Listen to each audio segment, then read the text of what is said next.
Now, Richard, you drove a Lexus LX, which, by the way, is one of my more favorite cars. What did you think about this car? Yeah, so this is the Lexus LX600, which is sort of new, and this is really, if you want to get a Land Cruiser, Dad, you've got to get the Lexus, because Toyota isn't, at least these next several years, I know that there's talk about them bringing the Land Cruiser back to the U.S., I actually saw that at SEMA, so I did actually get to see the version that they're going to be bringing out, which, by the way, I like rather well, but it is not comparable to what you're driving with the LX.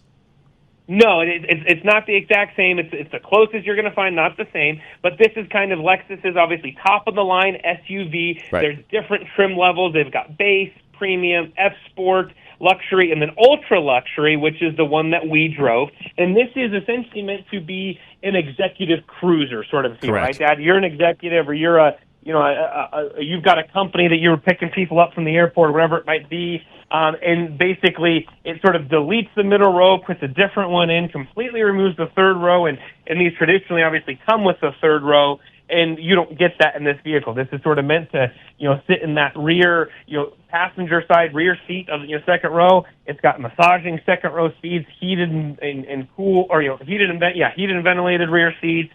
A wireless charging pad, infotainment. It really is meant for kind of the second row passenger. Although I will say, Dad, one thing I was not super impressed by was the room. Is even with the kind of the rearranging of the seats, it didn't have as much room as I would have liked in that second row. And obviously I wasn't in there too much. Was driving the car most of the time, and as you would expect with the LX, drives super, super smooth. You don't hardly feel the bumps in the road.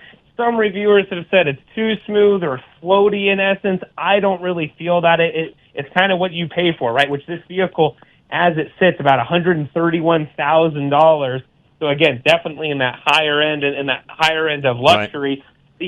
In the engine, obviously they've kind of redid this a few years ago, Dad, which they put the turbocharged engine in there, and that works phenomenally. Let me see if I can pull it up. Yeah, the 3.4-liter twin-turbo V6 with 409 horsepower and the 10-speed automatic, which is really, really nice. The shifting is impeccable, really smooth. The infotainment system is something that's really, really gotten used to, and a really nice car. And so I really like it, really enjoy it.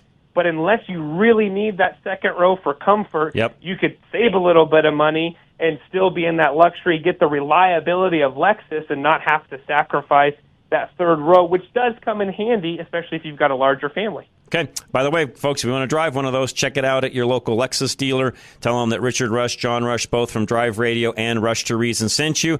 This is John Rush from Rush to Reason and Drive Radio. Thank you so much for listening. Check out more of our podcasts at rushtoreason.com or drive-radio.com.